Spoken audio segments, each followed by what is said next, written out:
My name's Jonathan Little. I'm here today with... How do I take this off? How do you take that off? Yeah. That's a pen. What's your name? Here. Let's start again. Hello, everyone. My name is Jonathan Little. I'm here today with... Are you not going to talk today? This is Mr. James. Hey, do you know my name? Daddy Little. Daddy Little? That's right, Daddy Little. Hope you're all having a fantastic day. Today, we're going to talk about my 5 biggest mistakes. I wasn't going to talk about one mistake. Then I'm like, let's talk about a few more. Then I got to 3 and I'm like, well, I got to talk about these. So we're going to talk about my 5 biggest mistakes and the lessons I have learned from them. I've done a lot of things right and a lot of things wrong in life. And I'm a firm believer that you should learn... Look at you. Yeah.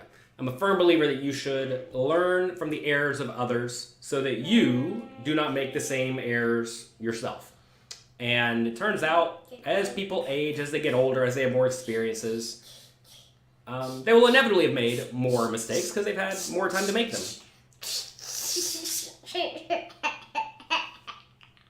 Come on, my friend. Poker Bras, welcome. Thanks for reaching out. I appreciate it. We'll be in touch. No. If you're here watching on Twitch, check out Poker Bras. He has a great stream. All right. Mistake number 1.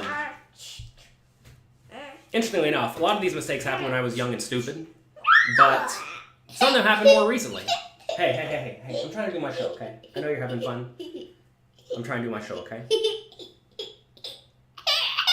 All right, tell everybody bye-bye. Say bye-bye. Have a great day. No. Yes. No. Yes. No. Have a good day. I don't want to I'll see you in a minute. I'll see you when I'm done. I need that. You need that? You're going to take that with you? Okay, fine. Go show it to Dama. All right. Bye-bye. See you. Love you. Do not draw on anything. What are the odds he draws all over the wall? The other day I came out and Thomas had drawn all over the wall with crayons. There's a thing called a magic eraser. It fixes it. Okay, seriously, 5 big mistakes. Everyone is going to make errors. Everyone's going to mess up. Some mistakes are bigger than others. Some mistakes are forgivable. Others are, way more difficult to forgive.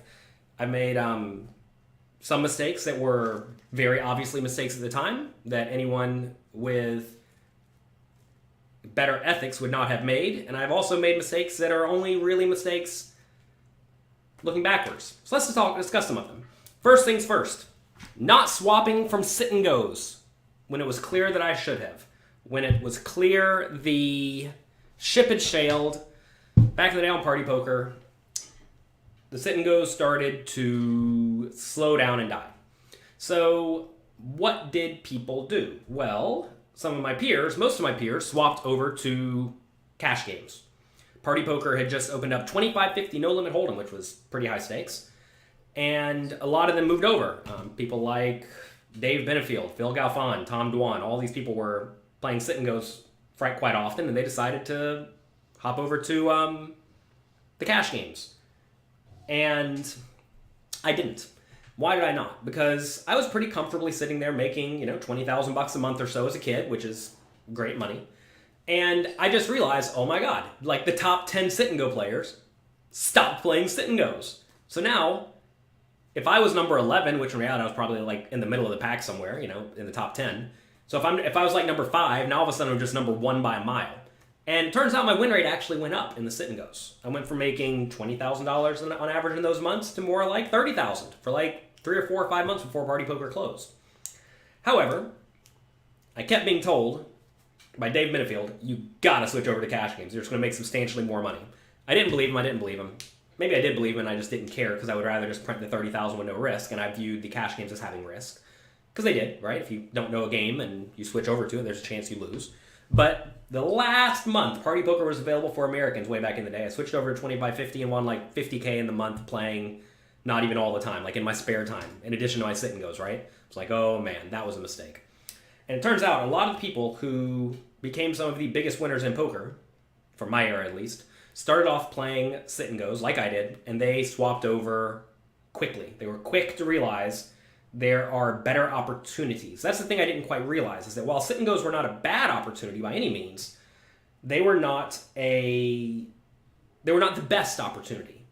And I've always tried now to make sure that I teach people to have good foresight to what is likely to happen in the future. I'm always trying to make sure I learn other games that I think could be viable in the future. For example, I spent 6 months learning PLO back in the day, and I would just sit there and grind out like 2-4 and 5-10 PLO online to make sure that I'm very good at that game in case it becomes a big game.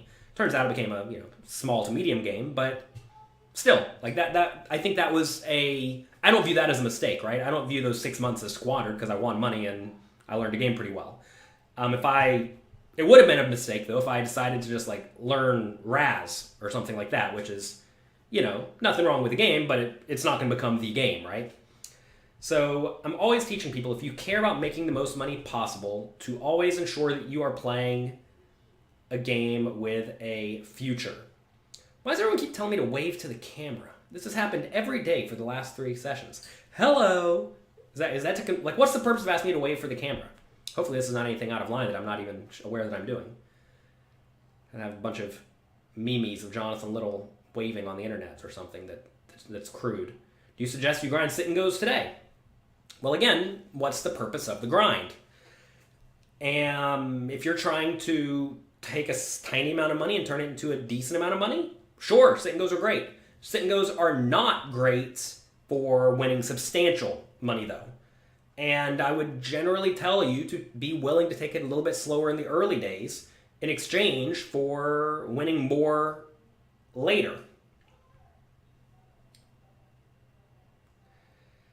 All right, let's see.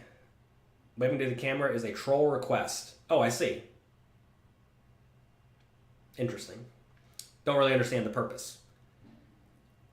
What's been my most rewarding moment for my poker career? We're not going to talk about that today. Today we're going to talk about my mistakes, because it's important to talk about your mistakes, and I don't think a lot of people do them. I think a lot of people celebrate their wins, they celebrate their victories, they brag about them.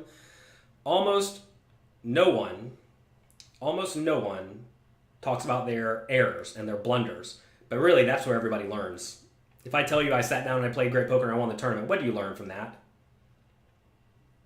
Nothing really, right? But if I tell you the things I screwed up, you can hopefully learn from this and not make the same errors. So anyway, you need to have good foresight. If the game you are playing is not going to be the game in the future, and you care about making money and care about having long-term sustained profitability, you need to jump ship. And to be fair, I did this very, very well initially whenever I moved from Limit Hold'em. I started playing Limit Hold'em and moved from Limit Hold'em to no Limit Hold'em because it was just like obvious Limit Hold'em was dead. And it turns out that was a great decision because it is. And I did not do it with sit and goes, probably because I was just making substantial money from sit and goes. You gotta say, like, was it really a mistake to turn down substantial money that's kind of free? Maybe it is, maybe it wasn't, but I think it probably cost me a decent amount long term because I see, Galfond and Benefield and Dwan getting in there playing against Guy in the high stakes games because they had already won $500K or $1 million playing the 25-50 because they've been doing it for a few months more than me. They took a shot at Guy, won $5 million, and then they're set for a while, right? And I did not have that opportunity because I took the free money instead of the money that has a lot more variance. Now, to be fair, a lot of people do take shots at things like the cash games, and then inevitably they fail. A lot of people went broke to Guy, the Circus Soleil owner back in the day, or they lost a substantial amount of their bankroll, but I think it was probably worth the risk. Because worst case, just always go back to the game you were playing, right? Would you say small stakes tournaments are more profitable than low stakes cash games? There's just a lot more variance. Are the cash games tougher? Yeah, cash games are definitely tougher than small stakes cash games, that's for sure. What's the best sit and go, one table or multi-table? What do you mean the best? Again, it's not a good question. I haven't seen the James Romero webinar from last night yet. I will definitely have to watch that later today, though. James Romero is, he was one of the top 10 poker players in the world last year for live poker tournaments, and he's making content for us at pokercoaching.com, so check that out. All right, mistake number 2. Sharing my account on Full Tilt Poker. We talk about this one a lot because it was a detrimental mistake. 12 years ago, roughly, I was a Full Tilt pro, and I let one of my friends play on my account because I was tired of playing all day, every day. They set up an incentive system where you were paid an hourly rate and 100% rake back. Back in the day, most people were paid $35 an hour. I was paid $65 an hour, thanks to a good deal I made. And then 100% rake back. So that translated, for those who don't know, to something like $40,000 a month in value. It's a lot of value if you grind 12 hours a day every day, which I was willing to do. I did it for like 6 months. It sucked. It sucked. But I sat there and I grinded sit and goes all day every day, made my $40K a month, basically broke even in the games. It didn't even matter, right? I was sitting there just playing all the tables. And everything was fine. But I was incredibly burnt out. So one of my friends said, hey, why don't you let me play on the account and we'll chop the money? Fine. I talked to other Full Tilt pros. Lots of people were doing it. I decided fine. Now, this is where I think if you had stronger ethics, if Jonathan Little had stronger ethics back then, he would have not even like considered that. That said, I didn't really view it as bad back then because I knew a lot of people doing it. And in my mind, I was not really like, I guess in my mind, I justified it as, in reality, I'm just going to make more and more games run, right? Because the Full Tilt should be happy. And the player's going to play against someone who's worse than me, so like they should be happy. So what's the problem here? But the problem is that if you're representing a site, obviously you want to be the one representing the site, right? So anyway, Full Tilt banned me, as they should have. To be fair, they should have banned everybody else too, but they made an example out of me. There's nothing wrong with having an example made out of you if you do wrong. And they took $250,000 out of my account, all the money there. And that was that. I initially tried to deny it and beat around the bush because, to be fair, there's no definitive proof or anything, but I did it, right? And I eventually apologized to them. I apologized to the poker community. Full Tilt Poker unbanned me, let me go back and play. And I was very lucky, actually. Right before Black Friday, I won my biggest online score there, $320K, when I took second place in this $1,000 buy-in tournament. And then I had a good Full Tilt contact back there who worked there, who I was friendly with, right? And they cashed me out, and my money got to my account 2 days before Black Friday. How lucky is that? But anyway, so what did I learn from this? So, you hear me say it all the time, don't poop where you eat. And I also say, don't really poop at all. It's very important to not break the rules. The rules are in place for a reason. And understand that if you break the rules, you are live to get punished / crushed, right? And back then, if you think about it, I was really the perfect person to make an example out of. Because they're not going to make an example out of one of their more well-known established pros. I was kind of a young up-and-comer on the scene. They were paying me too much. To be fair, I was probably the most egregious when it came to abusing the system because I knew Jonathan Little can sit there and play 12 hours a day every day. I did it for 3 or 4 months. And so I had my guy who could do the same thing sit there and do it. So it's not like I was doing anything I would not have done. It was just a matter of that was a lot of money they were paying Jonathan Little each month. They probably looked at their spreadsheet and saw everybody else who was doing it. All right, pay him $5,000 a month, pay him $5,000 a month. Oh, Jonathan Little, $40,000 a month. Huh. But yeah, so that was clearly stupid. Not because I perhaps was too egregious with it or anything, but because you should not be breaking the rules to begin with. You really shouldn't. The rules are there for a reason. And to be fair, this is why I kind of give people a hard time who are doing things that the history has very clearly indicated as bad.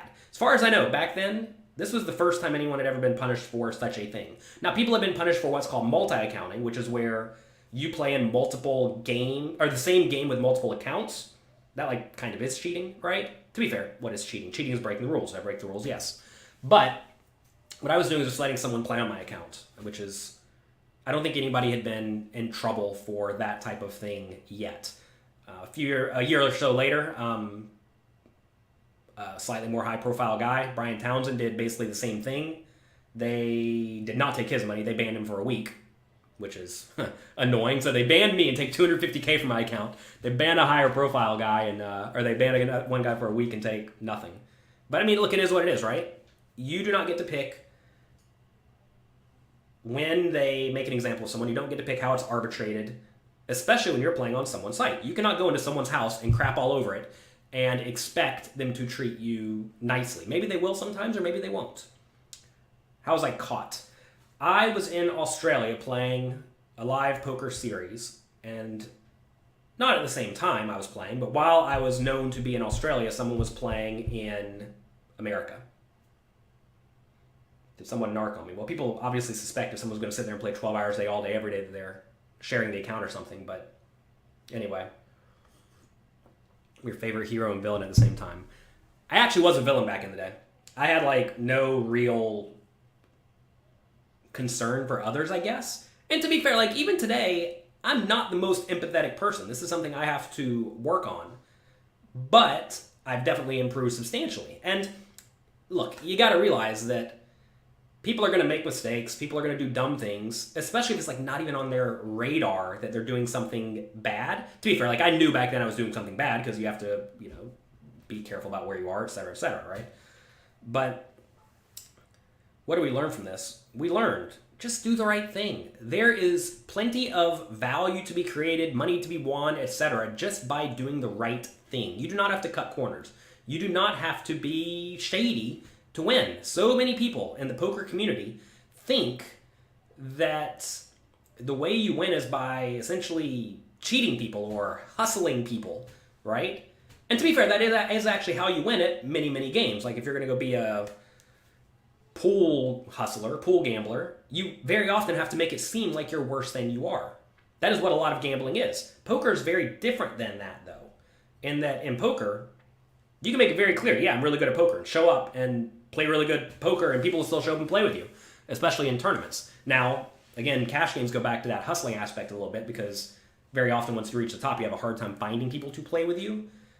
And so some of the best poker players in the world, well, biggest winning poker players in the world, may not actually seem like all that good of poker players.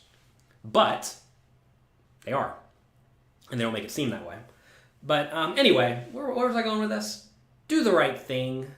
There's really no reason not to. Yeah, you may get ahead in the short run, but I'm telling you, just like whenever people try to play high variance games when they're first starting with their bankroll, you don't need to. Just sit there and do the right thing. And if you do the right thing, good things will come. And to be fair, look, I started my poker coaching business with this slightly tarnished reputation of someone who got banned for cheating, as they call it, right? For letting someone play on my account. And I realized this, and I realized there's probably going to be people who will never forgive people for some things that they do. And if that's the case, eventually you just have to realize that they're, I don't even know what the right word is, long-term haters or something. But if someone rights their ways and then adds an immense amount of value to people and tries to help people, I think that you got to let it go, Justin Bono is another good example of someone like this. He did the multi-accounting thing back in the day, and he apologized and then didn't do it again, as far as we all know, right? And he does lots of great work, and that's great. You have other people like JJ Prodigy. I'm not currently up on whatever he's doing or his story, but I know back in the day, he would multi-account, get banned, post publicly, yeah, I got banned, I'm going to make more accounts to do it again. Like, one is forgivable. The other is like, okay, you clearly don't care about the rules and you don't care about cheating people, right? And you have to be willing to move forward after people do make errors and really move forward productively. Like if you're in a relationship and your significant other does something that you strongly disapprove of, like, they go and they make out with somebody else. Do you care, right? Yeah, you probably care some, assuming you're into monogamy. And then you have to ask, is this forgivable? If it's forgivable, you got to forgive it, especially if they prove very good behavior, right? And if they don't, well, then that's another problem. So you need to figure out if you can move on from things or if you cannot. And I think you actually can move on from most things. And we have a prison system for people who do terrible things, right? But a lot of people, they go in there, they realize they made an error, and they come out for the better. Some people don't, of course, but you have to realize that people can change, people can get better, people can improve their thought process, their ethics, their mindset, and they can move forward doing the right thing. Make sure, though, whenever you are in a situation where, cheating the system is very, very incentivized, really like it was back in the day, right? Don't get greedy. Don't fall for it. Even if everybody around you is doing it, don't succumb to some extent. I mean, like right now, a lot of people are promoting these unlicensed, unregulated gaming sites. A lot of people. I'm not. You want to know why? Because I view it kind of similar to what I did back in the day. And I've seen examples of other people who have promoted unlicensed, unregulated gambling sites who have had their reputations ruined because they took all of their fans, sent them to this illegal gambling operation. Illegal gambling operation goes down and takes all their money. And now that person's like, oh, I didn't know. Like, yeah, okay, well, you shouldn't be putting your name and your reputation on the line for some illegal gambling company. And a lot of people now, especially those who are, kind of unseasoned to some extent, people who have not gone through the booms and bust, may or may not be punished by this. And when they get punished, I think it's going to be quite bad this time because these sites that are up and running are starting to become kind of prevalent. It's not like you're promoting a random small site like Lock Poker, like a lot of people did back in the day that ruined the reputations of, well, go look up the pros, right? Now sites like ACR, PPP, etc. are becoming big. And when they become big and they go down, that's going to ruin a lot of people. It's going to make a lot of people look really bad, and I would definitely not send any of you to the slaughter.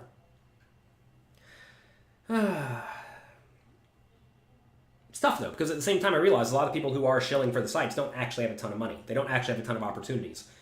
It is worth mentioning that a lot of people think the goal of being a poker player is to get sponsored. Let's talk about that real quick. I definitely think that the goal you should have, again, like what I think your goal should be doesn't matter, but I would recommend anyone out there, do not have your goal to be get enough publicity to where you can then shill for someone for some amount of money. You would much, much, much rather be able to make your own way so you do not have to promote random nonsense. Shills are going to be shills. Are they? I don't know. I think that there is the potential for rehabilitation for basically anyone who's doing most things wrong in reality. And, to be fair, if you took Jonathan Little when he was 21 years old and maybe he didn't have any money, and you said, hey, would you wear this patch for this site?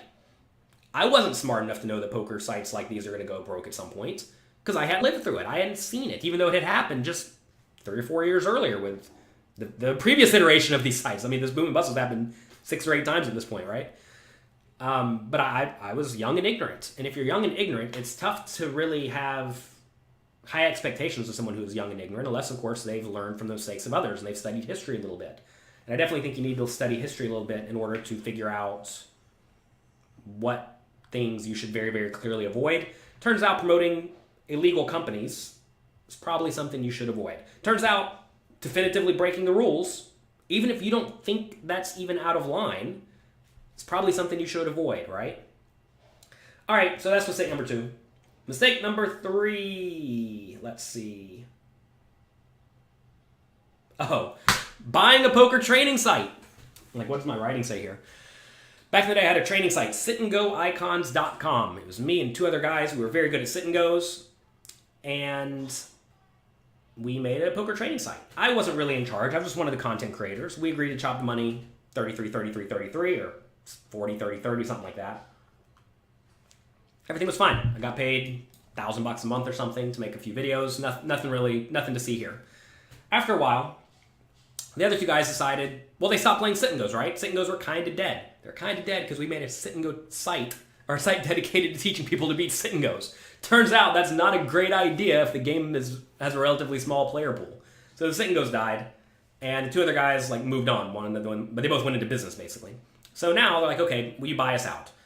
And I was like, sure, I'm going to stay in poker. I'm not quitting poker anytime soon. I have nothing else going on in life. So I bought them out. I don't even remember the price. It wasn't a lot, 20K, 40K, 50K, I don't even know what it was. And my logic here was that, all right, we're going to take this thing. I'm going to go from making $1,000 a month to $3,000 or $4,000 a month. It'll pay itself off in a year and a half. Call it a day, right? And in reality, what happened is I got the site and I realized, oh my God, we don't have nearly as many members as I thought we did. We don't have, well, these 2 guys who are making content aren't making content anymore. Now I would have to pay somebody else to make the content, et cetera, et cetera, et cetera. And that became a money pit. I didn't know anything about websites. I didn't know anything about businesses. Again, this is 12, 15 years ago, something like that. I didn't know anything about anything. And that was a mess. I ended up going through a series of web designers, etc., that were, I'm not even going to say they were predatory, but it sure felt like they were predatory to someone who didn't know what was going on. They were just always asking for more money. And they weren't really doing a whole lot. Maybe they were predatory, I don't know. But I was losing something like, I don't remember, it's $3,000 to $5,000 a month for like 3 or 4 years. And in my mind, I was just sort of like justifying this as a loss leader to help out the poker community, because I realized that I would not be where I was today without the help of many, many people, and I was happy to keep paying people to make content and making content myself. And if you think about that, though, if I do that for 3 years and I lose, let's say, $3,000 a month, what is that? It's $100K I'm paying for a small niche training site that does not really make any money. And that's clearly ridiculous. Walking Dead Vegas here says you got trapped. I don't know if I necessarily got... I mean, I was trapped, right? I wasn't going to quit it. I, for some reason, have developed an immense sense of desire to do what I say I'm going to do. If I'm going to run a poker training site, well, obviously I'm going to do that. I'm not going to quit, right? I mean, I know this is not how a lot of other people do. If you look at many people in the poker space, they come in, they make some content, they get popular, they try to sell it, they don't make as much money as they want to from it, and then they quit. Happens over and over and over and over and over and over again. I mean, look at many, many examples of this. They're doing it because they don't really have a reason for doing it. Well, the reason for doing it is to make money. But I never did this to make money. I did this because I liked doing it. I did it because I enjoyed helping other poker players who want to succeed at the game. And buying that site with not good information, without any expertise in running a business whatsoever, was a mistake. Now, to be fair, that's turned into what we have today. How did it turn into what we have today? Well, fortunately, I was good enough at poker to where I could supplement that $36,000 a year loss. And supplement, is that the right word? I could mitigate that $36,000 a year loss for all of you. And I eventually found good partners. I actually had a difficult time getting rid of some of the web designers and whatnot. But we made it happen. I don't know how we ended up here. It was a rocky road. And to be fair, everything is not incredibly rosy today. I mean, to be fair, business is good. We make money. But it's still a struggle. I still work all day, every day. I mean, I work way harder now than I ever did. And when I say harder, I don't necessarily mean harder. I mean just more hours. And I've done my best to even scale. We have multiple employees now. We have multiple content creators. I think we have 10 other coaches at poker coaching now. And it's not easy. It's not easy. I was on a podcast interview the other day for a podcast called The Indie Hacker. They basically talk about people who started businesses without any funding. I've had no funding for this business. I mean, I guess to be fair, I funded it, right? But we talk about business in that. Maybe check it out. Indie Hacker Podcast. I don't remember what we talked about. It was about 3 weeks ago, but I remember it was a good talk. So anyway, as Nick says, we can generalize that you should not buy a business if you don't have a business plan. And not even that. You want to make sure you're not getting involved in things you just don't really know about. Going back to the shills, right? Whenever you shill for a company, you sure better know what they're doing. And if, hey, for all I know, maybe some of these illegal gambling sites are actually fine and not going to go broke and they're a real operation. If they are, maybe it's way less risky to shill for them than I think it is. Because I don't have any insider information here besides what the shills have told me. I'm friendly with a few of the shills, and they've made it clear that they think it's a house of cards. But I don't know, right? Know what you're signing up for. That's exactly right, Mike. You need to know what you're signing up for. Last month has been great for you. Covered the cost of premium and found some home games that are very lucrative. Nice. You're glad I stuck it out. Well, I am too. Life is good now. But I would say it was definitively a mistake to buy a business without knowing what's going on with the business. That was stupid.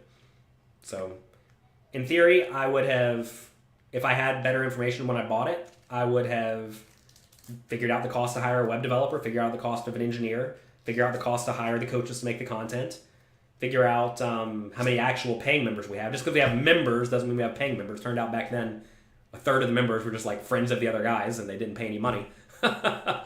So, anyway, that's that. Do you want to have an inkling that Black Friday was coming?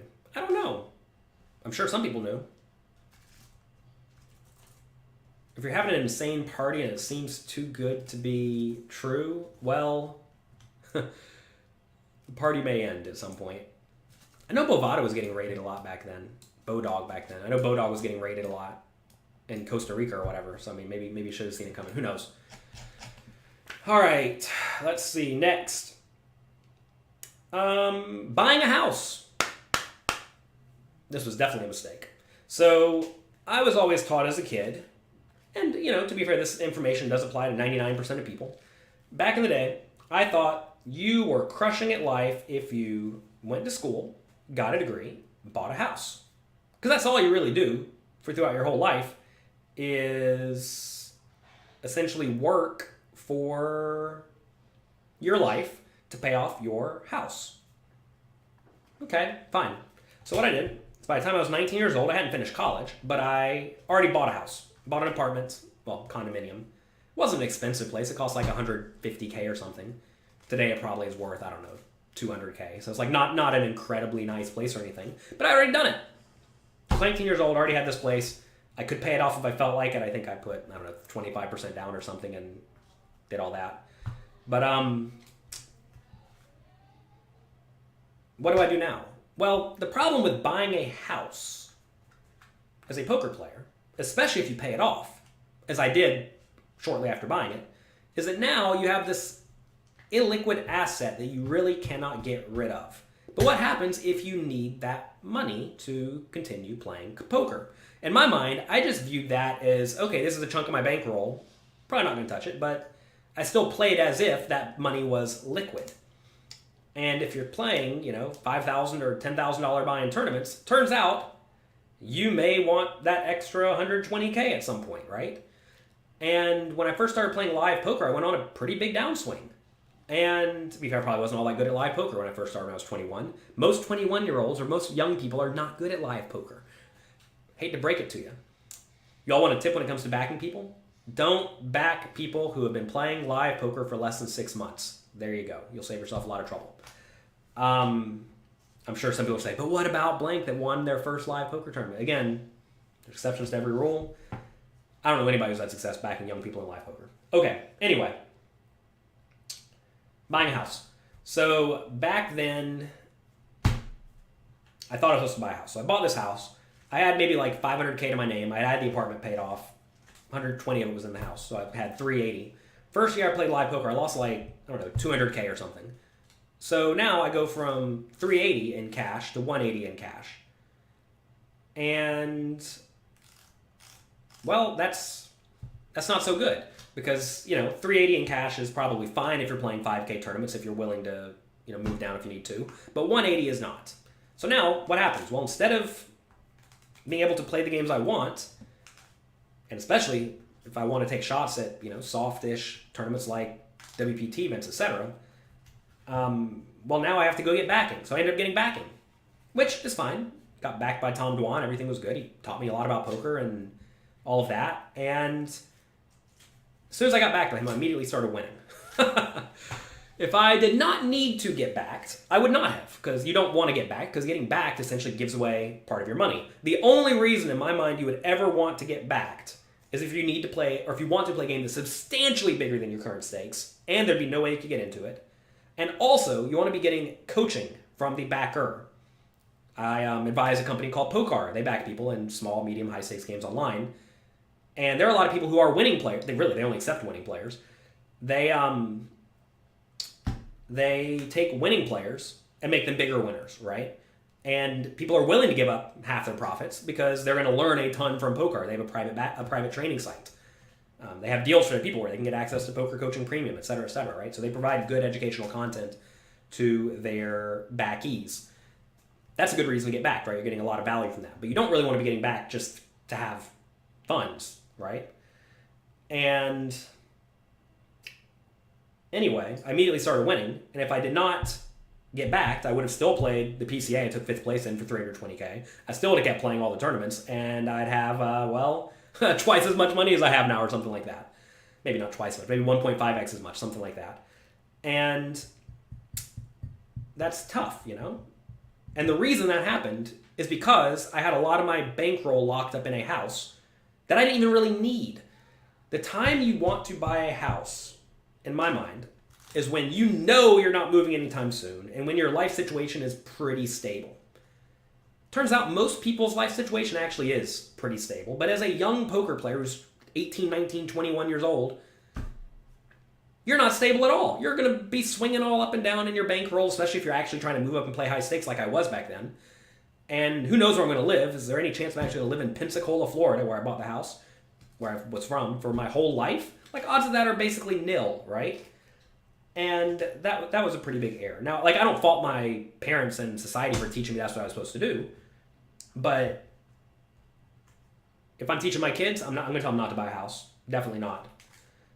Definitely not. I will tell them to rent. And even today, right? Like, I'm pretty stable. My wife's parents live in New York City. She works here. We have 2 kids. We're not, like, uprooting and moving anytime soon. And even then, I'm like, should we even buy a place in Manhattan? I mean, we did, but if it was up to me, I think I probably still would have just rented. And you may say that whenever you rent, you throw your money away. When you buy, you get to store some equity. True, but you lose flexibility. I mean, now we're sitting, God, this place costs over $1 million. And that's $1 million. Well, we don't have all $1 million in equity, but whatever. Call it $700K in equity. It's just like locked up, right? Sure, it'd be nice to have an extra $700K to go play cards with. But that's not the situation we're in, right? To be fair, the cards could have broke another way, though, and you could have said, well, wouldn't it be nice that if you go broke, you have $700K sitting there, and you can then sell it and go to college and get a different job, right?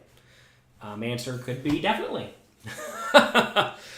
Perhaps this is something that allowed me to accumulate wealth throughout my career, was every time I'd win a tournament, I'd buy a house.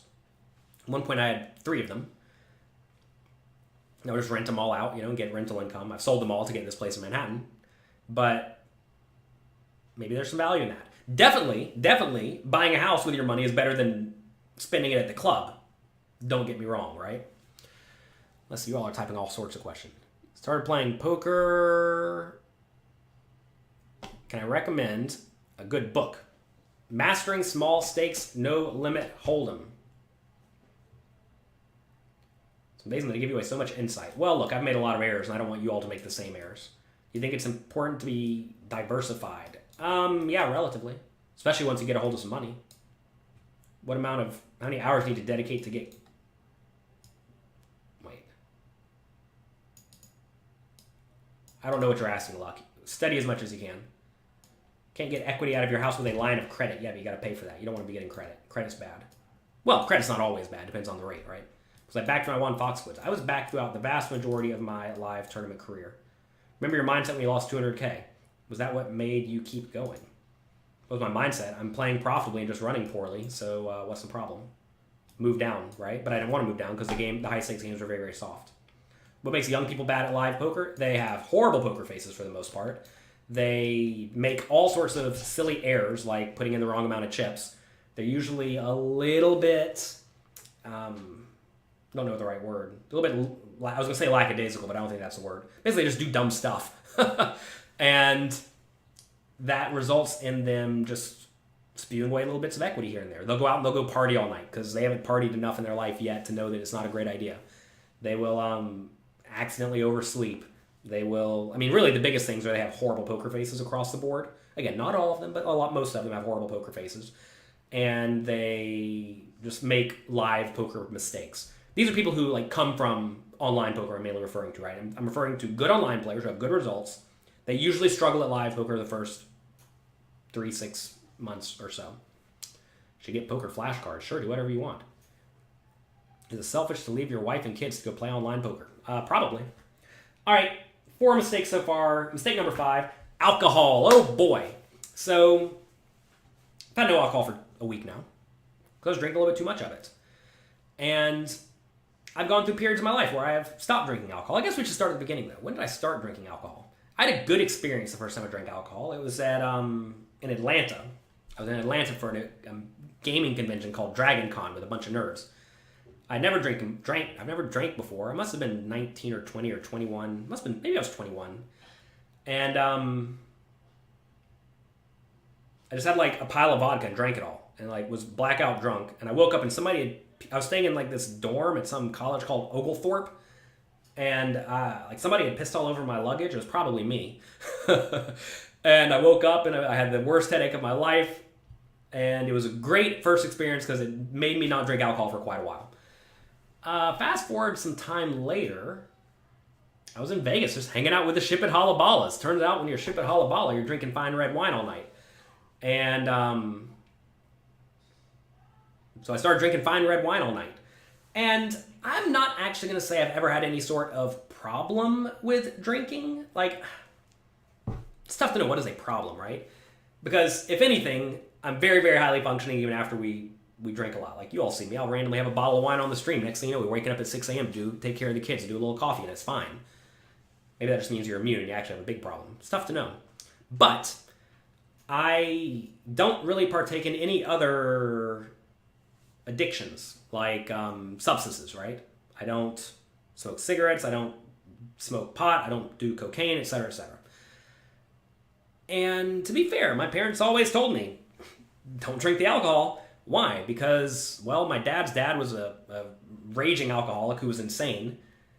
And my mom's dad had similar issues. And it probably just doesn't mix. It probably does not mix well with me. And it turns out once you get into any addictive substance, you have a hard time getting off of it. And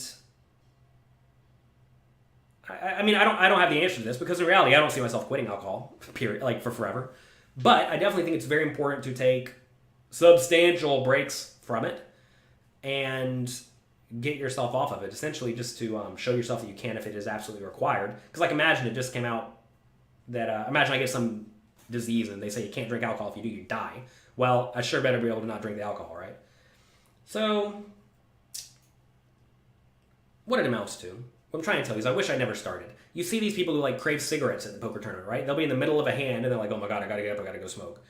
And they'll get up and they'll leave and they'll go smoke for like 5 minutes and they'll come back after missing 3 hands. Turns out, those 3 hands are very, very valuable. You don't want to be giving away 3 hands every 30 minutes because you gotta go smoke. You don't want to have to go out and have 4 drinks after you play poker all day because you wake up slightly hungover the next morning and you won't be able to focus as well. That costs you something. I mean, in reality, look, we are playing a mind game here. You need to be able to think very, very well. And it's actually, if you just take a step back and ask yourself, would you rather your opponents be messing up their brain or not messing up their brain? You'd rather them be messing up their brain. Well, I don't want to be the guy who's making poor decisions by messing up their brain, right? And this is where like you have this almost mental disconnect because I know this, yet I love the Cabernet. And that's not good. I wish I didn't love the Cabernet. You want to tell you how to not learn the Cabernet? Don't drink the Cabernet to begin with.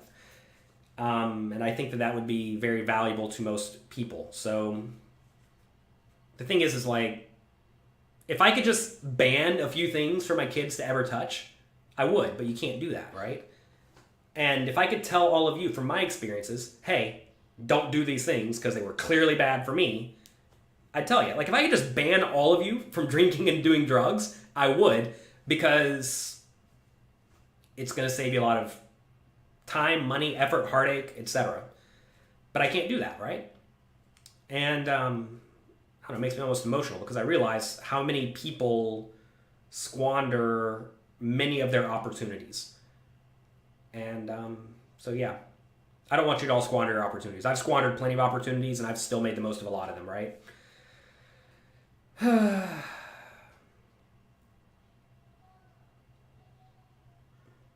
It's tough. It's tough because I know everyone has an immense amount of potential, and a lot of people push it down with all sorts of problems, like drugs and drinking, etc., etc.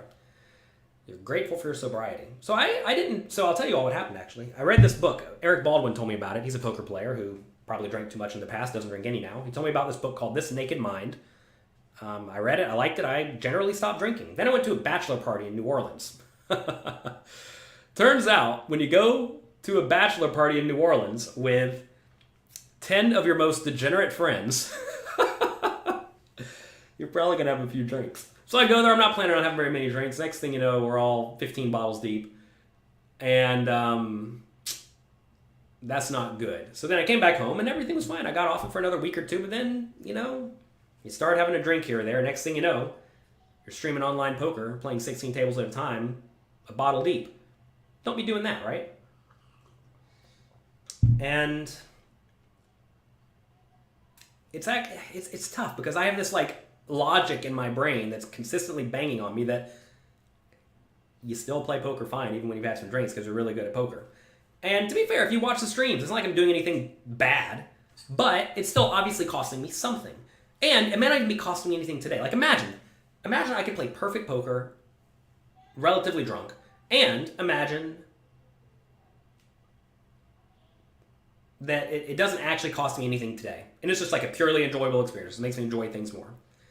The problem, though, is that it costs me something in the future. Essentially, you're trading a little bit of happiness now for some amount of unhappiness later. Tomorrow morning when you wake up, you're going to have a headache. That's not good.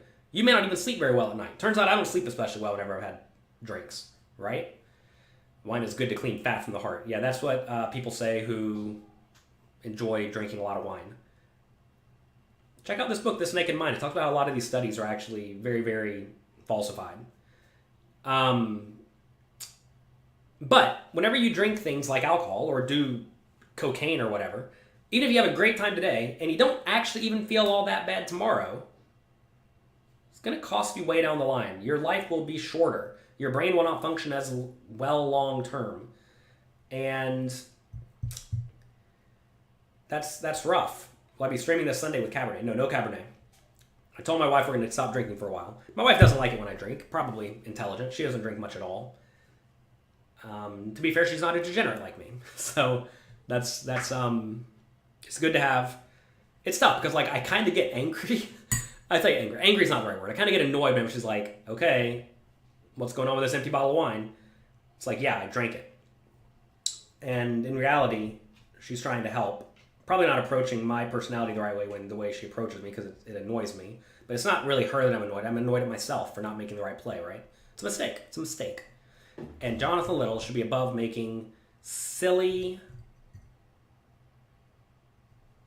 low-level mistakes. Hey, don't start drinking the wine and you'll be A-okay, right?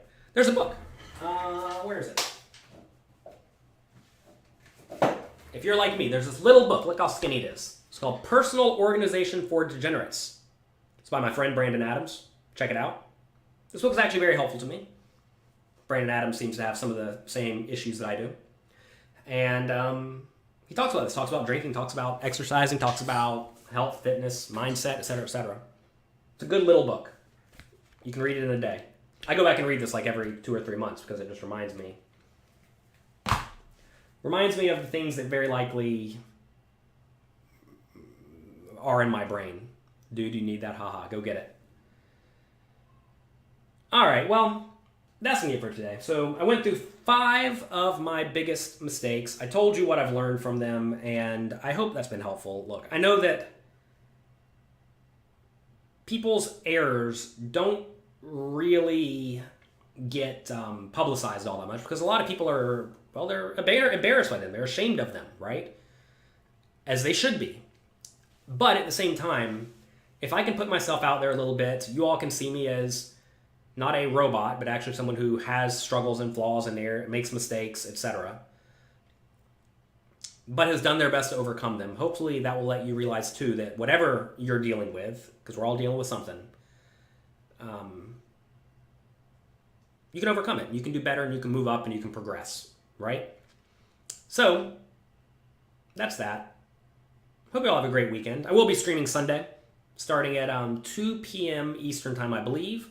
We'll be giving away 5% of this $2,500 buy-in tournament. All my friends keep asking me for money on this site, so I'm almost out of money on this site.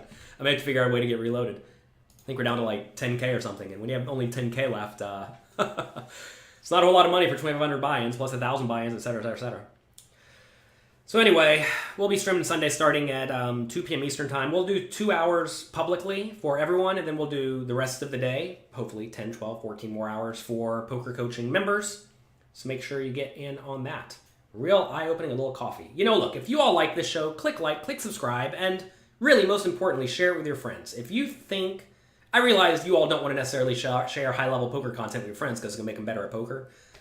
But in reality, if I could get my enemies off of the things that I've struggled with, and if I could save them from making any sort of substantial mistake, I would be so, so happy for that, because at the end of the day, we're all humans, and I have had plenty of rough nights and rough days because of my problems. And if I could save any of you, or really anyone, from that, I would be happy to do so. So, share it with your friends. Twisting Gecko signed up on Amazon, or signed up through Twitch. Oh God, I can't read. Signed up through Twitch. Congrats, thanks. Thanks for that. You have some fun emoticons now.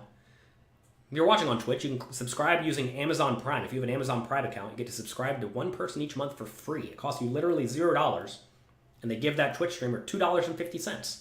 Then you get to use fun emote icons. You can use them to make fun memes about Nicki Minaj. All right, have a great day. Enjoy yourselves. Make the most of your experience. I put up a new video on YouTube yesterday, or this morning. It was me reviewing a World Series of Poker, Final Table, Cards Up, the $1,500 50 stack featuring one of my favorite players, Jaffe. I think that's how you say his name. I love that guy. He's amazing. So check that out. It's on YouTube right now. Just went up. It's me going through all of those hands that were played just like last week. So check that out. What's your most recent mistake? Well, I had probably too much alcohol a week ago. So that one. That's the one that popped into my mind most recently. Turns out Jonathan Little's still making mistakes even last week. And as is said here, you can take it one day at a time. Don't make the mistakes. And don't do anything stupid, right? I mean, like, I'm sitting here realizing, like, I'm just not going to drink anything today. I'm not going to drink anything for a while. All right? I made a commitment to myself that even if nobody else celebrates it, is aware of it, or knows it, we're going to go a while with no drinking. Now, what is a while? I don't know. I'm sure some event's going to come up where I feel very inclined to have a splash, and maybe we will. And to be fair, I don't think there's anything wrong with, like, getting out there and having a good time. Which is why I'm not done with it. But you don't want to be on it all the time, right? If you're on anything all the time, it's usually a bit of a problem. Not securing that last ice cream sandwich was the big mistake. Yeah, it was tough, Louis Philippe. Funny enough, my wife actually just got rid of the box because there was one tiny ice cream sandwich and put the ice cream sandwich at the bottom of the freezer. So it was actually there. She didn't eat it. Bad beat. The stream where I ate a cucumber got you into cucumbers now. I'm pretty sure I eat cucumbers every day on the stream. Turns out eating a giant cucumber is good for you. Can you go on the Tim Ferriss podcast? Sure, send me information on how to go on. I'm happy to go on anyone's podcast and talk about my experiences. All right, have a great day again. Learn from your mistakes, please. But more importantly, learn from other people's mistakes, because that costs you nothing. Learning from my mistakes cost you nothing besides the hour you sat here to have me speak with you. And in reality, it's hard to learn from other people's mistakes. It's like nearly impossible because you haven't felt the pain, right? You have not felt the pain of, sharing your account and having $250K taken from it and having people say you're a cheater for the last 12 years. You haven't felt that, right? I have, which is why I'm overly sensitive to the shills who are going to feel the same pain in the future. You have not, well, maybe you have. You could definitely wake up incredibly hungover and not really want to deal with your children, right? I mean, how bad is it to not want to deal with your children? And that's pain. And, you know, locking up your money and not having the bankroll to play the games you want, get backed, win all the tournaments, and next thing you know, you're out, a third of the money you could potentially have. That's painful. So all of these things have caused me, personally, Jonathan Little, an immense amount of pain. And that's why I have learned from them, well, most of them, so well. And I'm sure you've had things in your life that have caused you pain, that have led to the thought processes you have today. But if you can somehow get in my head, feel my pain, then maybe, just maybe, you can sidestep one of these issues. Or maybe when you find yourself in a spot to make one of these mistakes, you won't.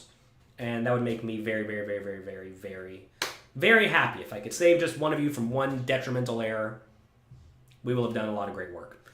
So anyway, if you think this was a good show, share it with your friends. Click like, click subscribe. And I'll see you all Sunday, 2 p.m. Eastern Time. We'll be streaming all day.